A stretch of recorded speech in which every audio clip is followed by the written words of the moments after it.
Hello everyone. Welcome to this video where we are going to discuss about a very fascinating concept of calling a function called recursion or recursive function. Recursion or recursive function is a unique way to deal with a function. Conceptually, a recursive function means you are calling the function from the function itself. For example, you have a function test like this, and you are calling the function test from itself. But if you call the function this way, it will keep on calling and will be kind of an endless process. So whenever you see a recursive function, you do have a condition which stops the calling of a function. Let's try a simple program to display 1 to 10 using recursive function.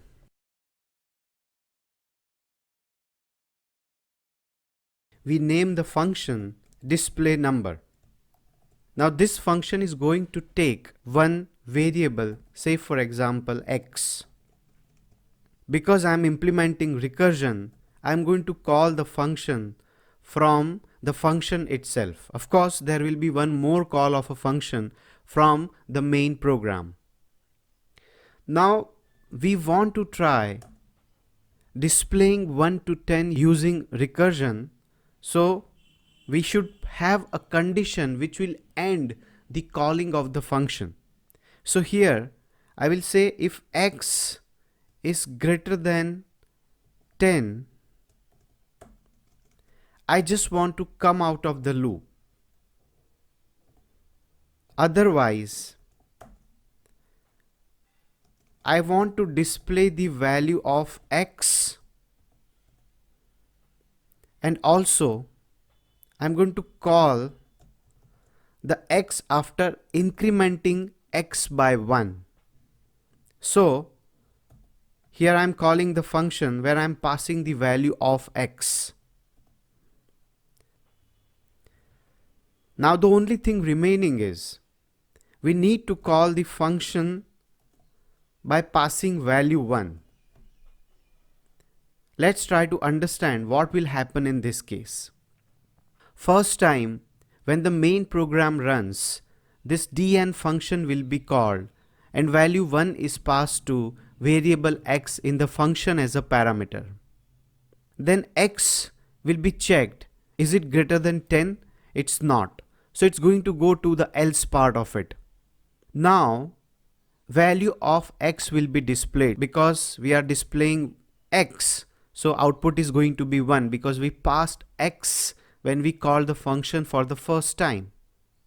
Now we are incrementing x by 1. And then we are calling the function itself. So because x is incremented by 1, now it is 2, and again the function itself is calling it. So dn is called with value 2. So when this function is called, 2 is passed here. Then again 2 is not greater than 10. So it's going to go in the else part and it will display 2 here. Again we are incrementing 2 by 1. So now x is 3 and 3 is passed to the function here. This will keep on repeating unless it reaches 11. When x is 11, it will come out of this function. Let's try to run this and see how the output looks.